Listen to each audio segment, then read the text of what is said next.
Magnetic dipole क्या होता है?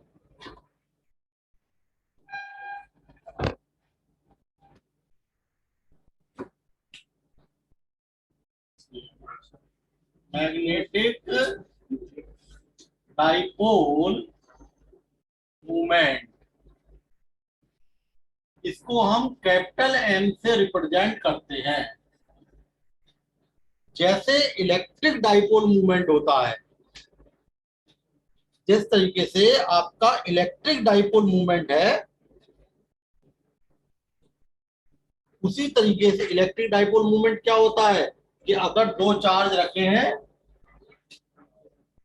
-q और +q, ये दो चार्ज रखे हैं और इन दोनों चार्जेस के बीच में 2a सेपरेशन है,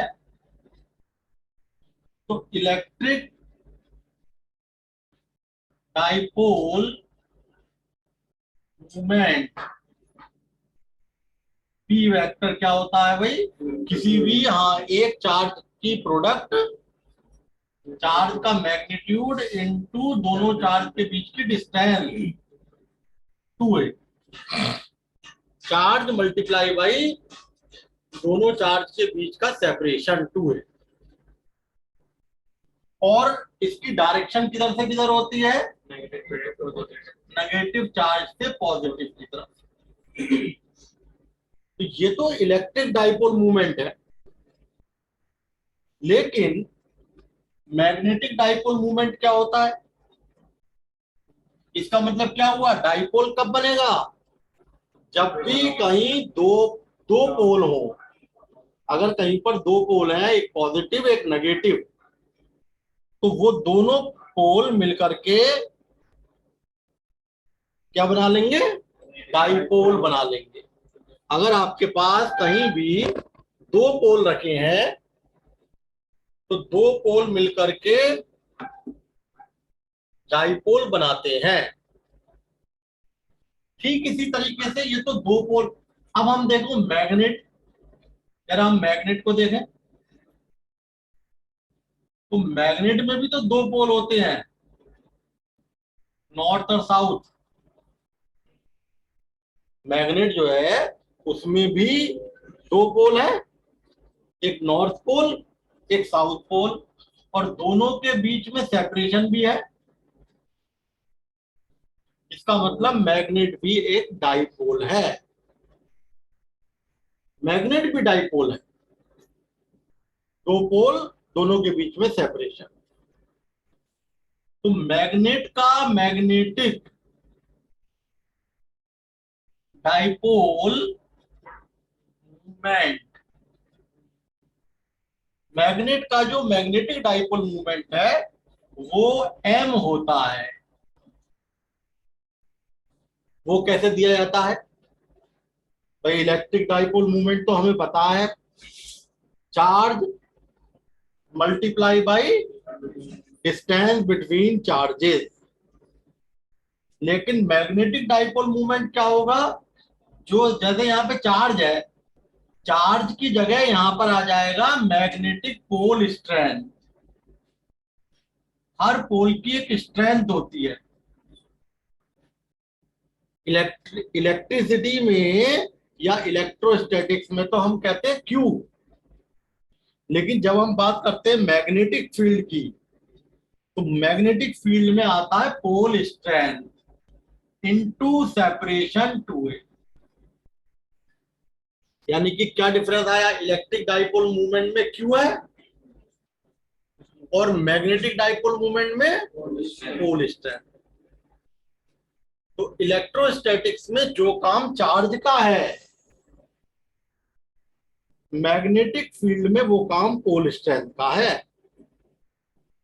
यानी कि magnetic dipole movement pole strength into 2a। Vector किसके ऊपर लगता है? 2a। अब डायरेक्शन क्या होती है नेगेटिव से पॉजिटिव? तो यहां पे नेगेटिव पॉजिटिव कौन सा होता है? नॉर्थ, और साउथ होता है नेगेटिव, यानी कि नेगेटिव से पॉजिटिव का मतलब साउथ से नॉर्थ की तरफ, direction of magnetic dipole movement is, negative का मतलब south, south to north. Magnetic dipole movement जो है उसका जो डायरेक्शन है वो साउथ से नॉर्थ की तरफ होता है। अब चलो ये मैग्नेट आ गई, ठीक है भाई, मैग्नेट के अंदर जैसे यहाँ पे Q/2 है था, यहां पर हमने पोल स्ट्रेंथ इंटू 2 कर दिया, जो काम वहां पे चार्ज का था वो काम यहाँ पे किसका है। लेकिन अगर मान लेते हैं करंट फ्लो हो रही है किसी वायर में, किसी वायर में करंट फ्लो हो रही है, तो ये वायर भी तो एक मैग्नेटिक फील्ड प्रोड्यूस करेगा। जब वायर में करंट फ्लो हो रही है तो मैग्नेटिक फील्ड प्रोड्यूस होती है, और जब मैग्नेटिक फील्ड प्रोड्यूस होगी तो नॉर्थ पोल और साउथ पोल भी बनेंगे। इसका मतलब मैग्नेटिक डाइपोल मूवमेंट यहां भी होगा, कि ऐसा नहीं है कि केवल बार मैग्नेट में ही हो। अगर कोई करंट कैरिंग लूप है, करंट लूप, देखिए अभी हमारा हेडिंग हो गया मैग्नेटिक डाइपोल मूवमेंट काहे में, करंट लूप पे। अगर करंट फ्लो हो रही है तब, करंट फ्लो हो रही, जैसे हमने कहा कि एक ये कॉइल है और मान लिया इसमें ये करंट फ्लो हो रही है, तो ये भी तो एक मैग्नेट की तरह बिहेव करेगा। हर एक करंट कैरिंग लूप एक मैग्नेट की तरह बिहेव करता है। मतलब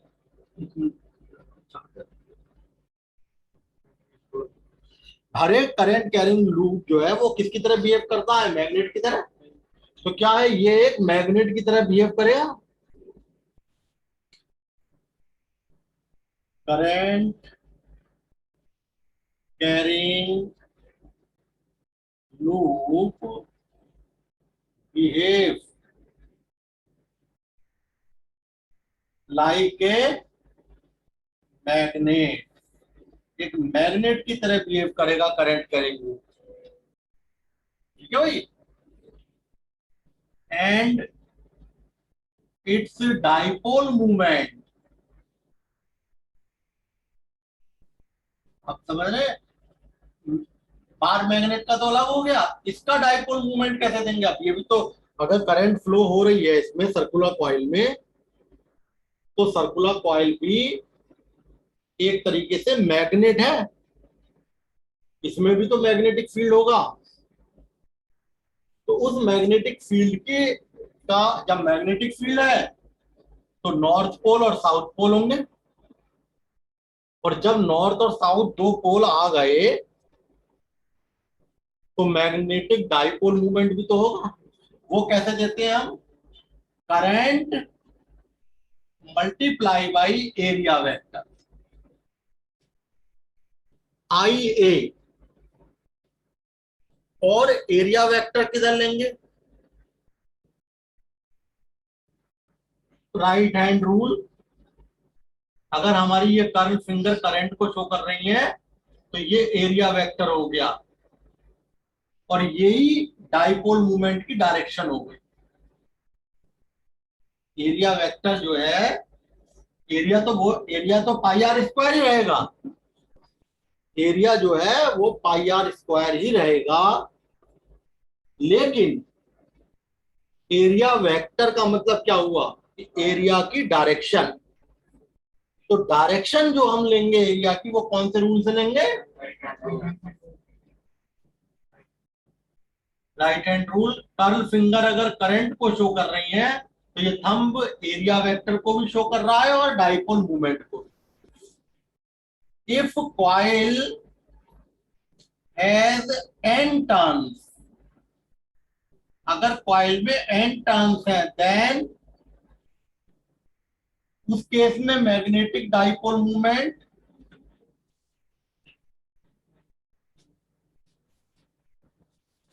अगर कॉइल में n टर्न है तो उस केस में मैग्नेटिक डाइपोल, तो पीछे कर लो, उस केस में मैग्नेटिक डाइपोल मूवमेंट क्या होगा? हाँ, n इंटू आई ए। और एरिया वेक्टर, एरिया तो वही है सर्किल वाला, पाई आर स्क्वायर। एरिया जो है जो सर्किल का होता है पाई आर स्क्वायर ही है, मगर एरिया वेक्टर किधर लेंगे? Normal drawn outward by right hand rule.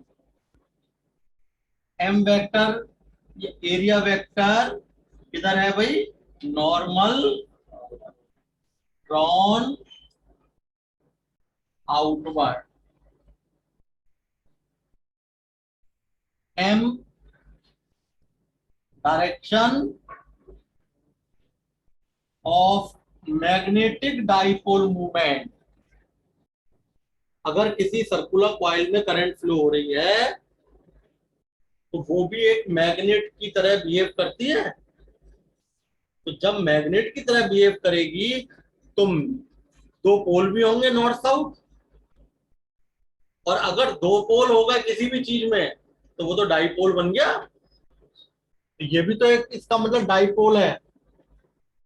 इसका डाइपोल मूवमेंट कैसे देते हैं? Current into area vector.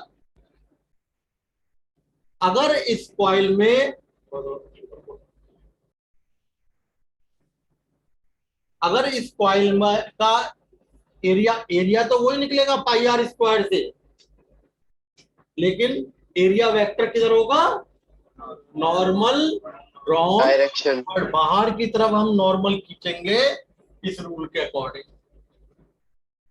Direction of M vector is given bye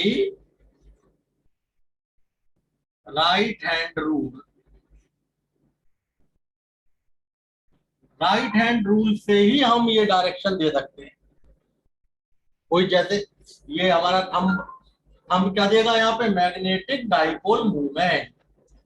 अगर हम सर्कुलर कॉइल को अपने राइट हैंड से ऐसे, तो ये मैग्नेटिक फील्ड की डायरेक्शन होती है ना, ये यही आपकी मैग्नेटिक डाइपोल मूवमेंट है। तो ये मैंने बताया, सर्कुलर कॉइल में अगर करंट फ्लो हो रही है then it behave like a magnet, और इसमें मैग्नेटिक डाइपोल मूवमेंट होगा। क्योंकि जब भी कभी दो पोल होंगे तो डाइपोल तो बनना ही है। मैग्नेट में तो दो पोल होते ही है नॉर्थ साउथ, लेकिन मैग्नेट का डाइपोल मूवमेंट क्या बताया था? Pole strength into two a separation, इसका एन आई, यानी कि करंट और एरिया वेक्टर की प्रोडक्ट। एन का मतलब number of turn, N I का मतलब एम्पियर टर्न, एन आई कहते हैं एम्पियर टर्न को, और एरिया की प्रोडक्ट को। खैर, अब जो हमारा मेन डेरिवेशन जिसकी वजह से हमें ये समझाना पड़ा वो है magnetic field intensity on the axis of current loop.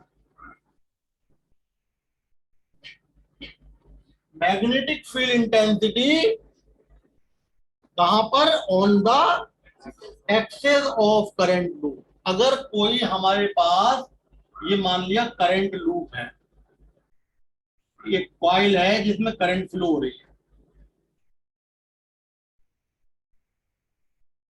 अब ये कॉइल ऐसे रखी हुई है परपेंडिकुलर, ये जो कॉइल है ऐसे परपेंडिकुलर रखी हुई है, इसकी वजह से मैग्नेटिक फील्ड निकालना है।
देखिए, ये जो कॉइल है हमारी, ये कॉइल ऐसे रखी है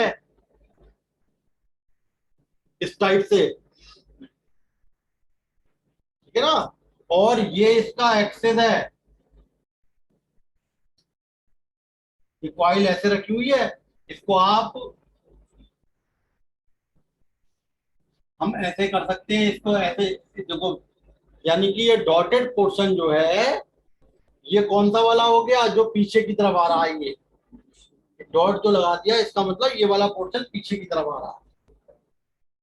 ये आ गई एक्सिस, ये मान लिया इसकी हो गई रेडियस आर, और ये आपके पास इसका एक्सेस हो गया।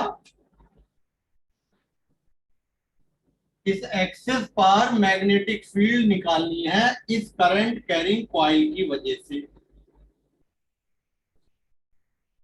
इस करंट कैरिंग लूप की वजह से एक्सेस पर मैग्नेटिक फील्ड निकालनी है कि कितनी मैग्नेटिक फील्ड एक्सेस पे होगी। तो आपको ध्यान है कि इलेक्ट्रिसिटी में भी ऐसा ही कुछ था, एक्सेस पे चार्ज की वजह से, चार्ज कॉइल के ऊपर चार्ज आया हुआ था और मैग्नेटिक फील्ड निकालनी थी, वो इलेक्ट्रिक फील्ड निकालनी थी। अब यहाँ पे करंट कैरिंग कॉइल है, इस कॉइल में करंट फ्लो हो रही है आई, इसकी वजह से इसके एक्सेस पर मैग्नेटिक फील्ड निकालनी है। मैंने बताया कॉइल ऐसे रखी है, ऐसे पट नहीं रखी, ऐसे रखी हुई है, लेकिन क्योंकि तुम इसको बोर्ड पे बना नहीं सकते तो हमने ऐसे बना दिया। डॉटेड लाइन क्या दिखा रही है कि पीछे की साइड है, ये फ्रंट साइड है। ये इसकी रेडियस हो गई, ये एक्सेस हो गया। एक्सेस पर किसी पॉइंट पर मैग्नेटिक फील्ड निकालनी है, तो क्या करते हैं, सबसे पहले हम एक स्मॉल लेंथ एलिमेंट ले लेंगे, और एक्सेस एक्सेस की जो सेंटर से डिस्टेंस है, जहां पर मैग्नेटिक फील्ड निकालनी है, वो एक्स है। जिस पॉइंट पर मैग्नेटिक फील्ड निकालना है एक्सिस के ऊपर, वो पॉइंट सेंटर से एक्स डिस्टेंस पर है, और कॉइल की रेडियस आर। तो सबसे पहले हम एक स्मॉल एलिमेंट लेंगे डीएल, उसकी वजह से यहां मैग्नेटिक फील्ड निकालेंगे। क्योंकि बायो सेवर्ट लॉ क्या है, बायो सेवर्ट लॉ ये है कि अगर हमारे पास कोई करंट कैरिंग कंडक्टर है और उसमें हम एक छोटा सा एलिमेंट डीएल ले लें, तो उसकी वजह से आर डिस्टेंस पर मैग्नेटिक फील्ड क्या होती है, mu naught upon 4 pi I D L sine theta upon R. ये तो होता है। तो यहां पे यानी कि बायो सेवर्ट लॉ भी मैग्नेटिक फील्ड डीएल एलिमेंट की वजह से देता है। अगर किसी का वायर में करंट फ्लो हो रही है, उसमें डीएल एलिमेंट है, छोटा सा एलिमेंट, तो उसकी वजह से मैग्नेटिक फील्ड देता है बायो सेवर्ट लॉ। तो हमने यहां पर देखो डीएल एलिमेंट ले लिया, और इस डीएल एलिमेंट से जिस पॉइंट पर मैग्नेटिक फील्ड निकालते हैं उसकी डिस्टेंस आर कहलाती है। आर का मतलब ये नहीं कि तुमने रख लिया आर। आर का मतलब क्या है, डिस्टेंस। कहां से, डायरेक्ट एलिमेंट है, एलिमेंट। जो डीएल एलिमेंट है उसकी डिस्टेंस कहां से, जहां पर मैग्नेटिक फील्ड निकालनी है उस पॉइंट की। जहां डीएल एलिमेंट ये है, मैग्नेटिक फील्ड कहां निकालनी है, पी पे। तो आर की जगह क्या आ गया, ये आ गया आर की जगह, ये वाली distance.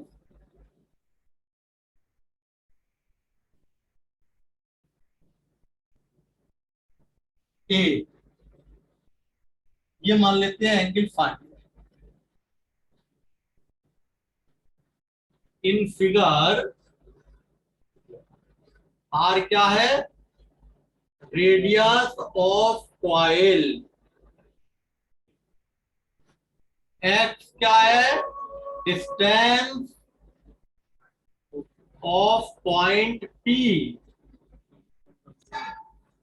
From centre of coil. A से पी तक की डिस्टेंस हमने मान ली, लेट कर ली A, that is under root X square plus R square. Pythagoras लगा, ठीक है ना। In triangle O A P Pythagoras theorem लगा दी, ए आ गया अंडर रूट में X square plus R square. ये एंगल मान लेते हैं फाइव। अब ये बताओ यहाँ पे थीटा किस किस के बीच का एंगल होता है, थीटा एंगल होता है डीएल और आर के बीच में, डीएल और ए के बीच में। यहाँ पे आर का काम क्या कर रहा है, ए कर रहा है। जो काम यहाँ पे आर का है डीएल और पी के बीच, वो काम यहाँ डीएल और पी के बीच में ए है। तो डीएल और ए के बीच का एंगल, ये देखो सर्क्यूमफेरेंस है, ये आपके ऐसे टेंजेंट बन रही है, 90 डिग्री होगा यहाँ पर। यस। तो सबसे पहले हम मैग्नेटिक फील्ड निकालें। Magnetic field intensity at P due to current element I D N is, देखो भाई मैग्नेट बायो सेवर्ट लॉ से mu naught upon 4 pi I D L sine theta upon distance क्या है, ए स्क्वायर है नी। Are की जगह क्या है, distance A R, theta is 90 degree. क्योंकि डीएल और ए कॉइल बहुत छोटी होती है, या ऐसे मानो देखो कॉइल तो ऐसे होगी बस इतनी। तो हमें समझाने के लिए इतना बड़ा डायग्राम बना पड़ा। अब ये देखना जरा, ये तो हो गया आर, और ये देखो ये हो गया ए, है टेंजेंट। तो वही, तो डीएल और ए के बीच का एंगल 90 डिग्री होगा, यानी कि साइन थीटा साइन 91 हो गया। यानी कि मैग्नेटिक फील्ड आ गई mu naught upon 4 pi I D L upon A square. ये आ गई मैग्नेटिक फील्ड। अब मैग्नेटिक फील्ड की डायरेक्शन, ऐसा नहीं है, तुम इलेक्ट्रिक फील्ड की डायरेक्शन थोड़ी बता रहे हो। इलेक्ट्रिक फील्ड में पहुंच गए क्या? इलेक्ट्रिक फील्ड की डायरेक्शन आउटवर्ड। मैग्नेटिक फील्ड की डायरेक्शन कैसे देंगे? ये है बायो सेवर्ट लॉ लगाया है, तो बायो सेवर्ट लॉ के हिसाब से ही तो दोगे। क्या होता है बायो सेवर्ट लॉ की वेक्टर फॉर्म? तो भाई mu naught upon 4 pi I D L cross R upon R cube, यानी कि यहां पे mu naught upon 4 pi DL की जगह क्या आ जाएगा? क्या आ जाएगा डीएल की जगह? डीएल की जगह क्या है, सॉरी आर की जगह क्या है? ए, अरे आर की जगह ए अपॉन ए क्यूब।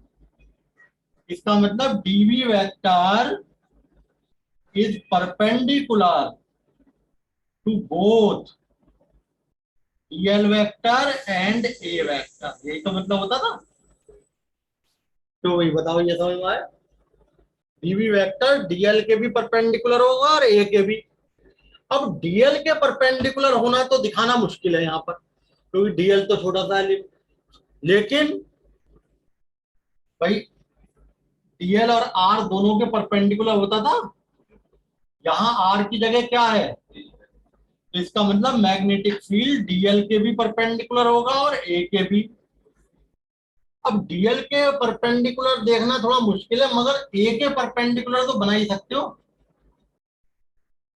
हमें तो डायरेक्शन ही दिखानी है बस। ये देखो हो गया, ये ए के परपेंडिकुलर, ए के परपेंडिकुलर बना दिया हमने।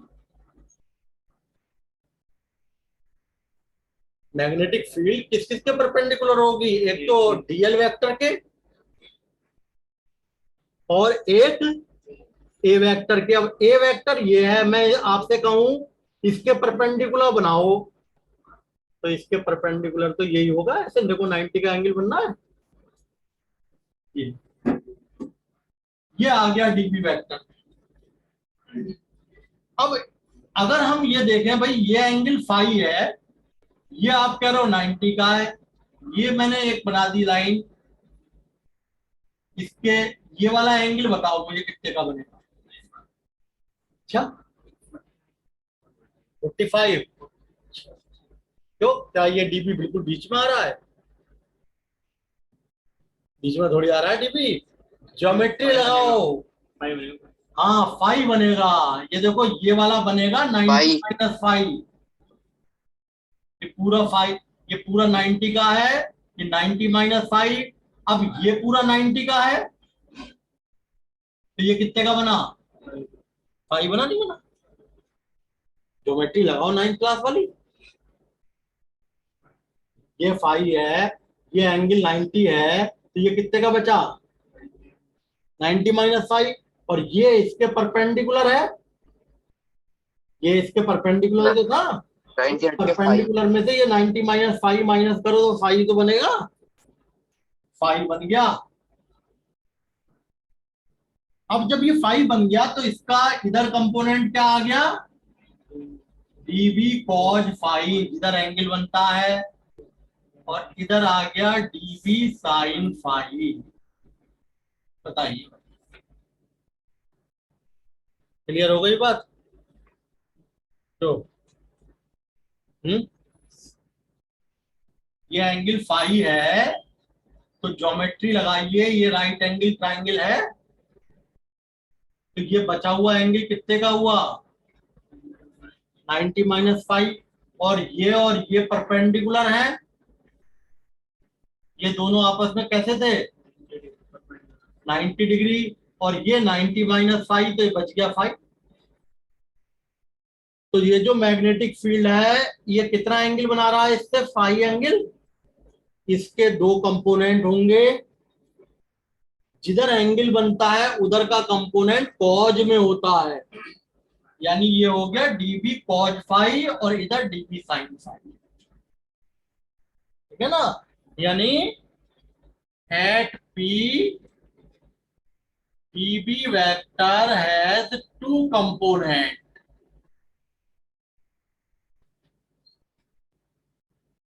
कौन कौन सा?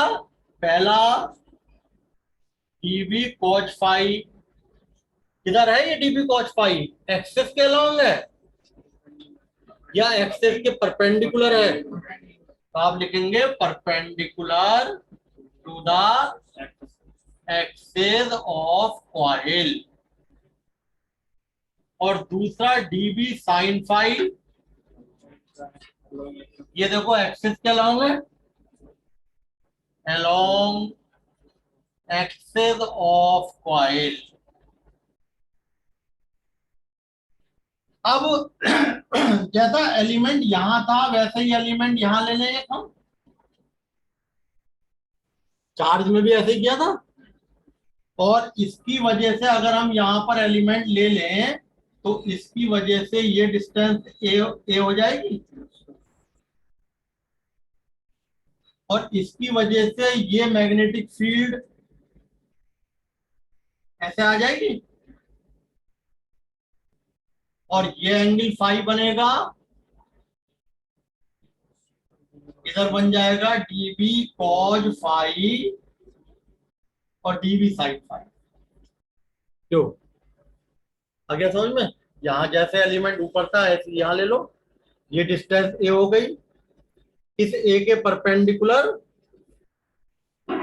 आपका db वेक्टर, ये एंगल फाई बन के आएगा, ये कंपोनेंट db cos फाई और इधर db sin। ये दोनों इक्वल एंड अपोजिट हैं, एक दूसरे को कैंसिल कर देंगे। db cos फाई जो है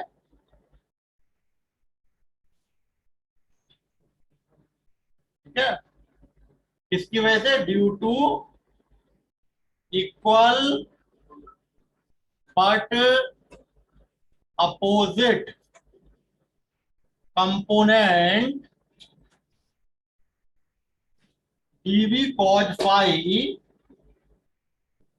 क्या कर देंगे? Cancel out. तो एक्सेस के अलॉन्ग कौन सी मैग्नेटिक फील्ड आई? तुम्हें तो एक्सेस के अलॉन्ग ही निकालनी है, तो एक्सेस के अलॉन्ग तो db sin फाई आई, एक एलिमेंट की वजह से, एक एलिमेंट की वजह से एक्सेस पर एक एलिमेंट की वजह से कितनी मैग्नेटिक फील्ड आई? db sin phi. ठीक है ना? अच्छा भाई, यानी कि magnetic field along the axis due to one element, एक एलिमेंट की वजह से आई, dv sin फाई। और पूरे रिंग की वजह से कैसे निकलेगी? इंटीग्रेट करेंगे, एक एलिमेंट की वजह से db sin फाई आई, cos फाई वाली इक्वल एंड अपोजिट कैंसिल हो गई। Total magnetic field on the axis is क्या हो जाएगी भाई? db sin फाई को इंटीग्रेट कर दें। अब db की वैल्यू क्या आई थी, किसी को ध्यान है? New not upon 4 pi I dl sin 90 upon a square. Sine theta 1 था ना, थीटा की जगह 90 रख दिया था, ठीक है ना? ये वैल्यू यहां रखो, तो ये आ गया म्यू नॉट अपॉन 4 पाई आई dl अपॉन ए स्क्वायर साइन फाई। और इन ट्राइंगल ओ ए पी क्या आप साइन फाई निकाल सकते हो? कितना हो जाएगा?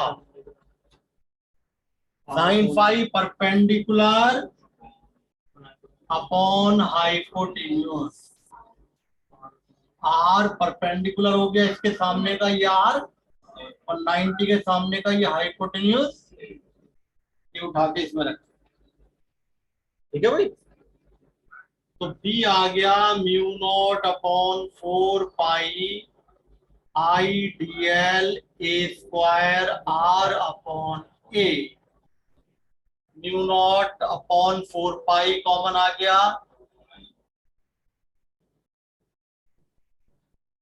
आई डी एल अपॉन ए की power 3 R. Put A is equal to under root R square plus X square, यानी कि R square plus X square की पावर हाफ। तो ए क्यूब क्या हो जाएगा, ए क्यूब डिवाइड 2 हो जाएगा। ये यहां पे रखते हैं, mu naught upon 4 pi I D L R upon ये हो गया R square plus X square की पावर 3/2। अब देखो सारे कांस्टेंट बाहर रख लो, म्यू नॉट बाहर, 4 पाई बाहर, I R upon R square plus X square की पावर 3/2। केवल इंटीग्रेशन किसका बच गया,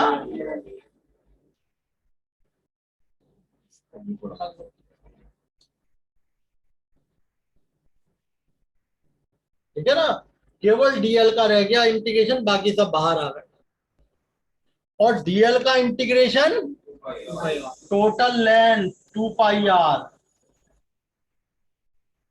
mu naught upon 4 pi I R upon R square plus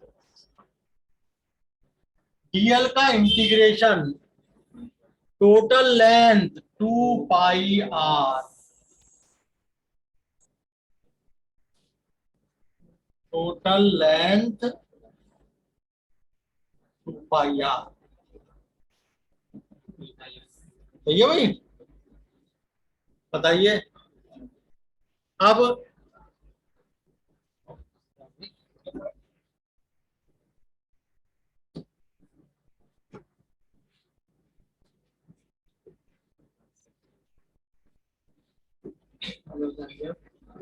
हाथ में करो, मैं भी mu naught upon 4 pi I are, ये देखो 2 पाई से 2 पाई कैंसिल हो जाएगा, 2 यानी 2 बच गया बस।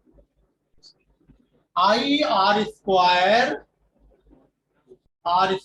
प्लस एक्स स्क्वायर की पावर 3/2। ये आ गई मैग्नेटिक फील्ड एक्सिस पर, ये एक्सिस पर मैग्नेटिक फील्ड आ गई, mu naught upon 2 I R square upon R square plus X square की पावर 3/2। अब हम इसमें एक काम ये कर सकते हैं, 2 पाई से मल्टीप्लाई करें, पाई से डिवाइड करें। ये देखो एरिया बन गया, पाई आर स्क्वायर, पाई से मल्टीप्लाई ऊपर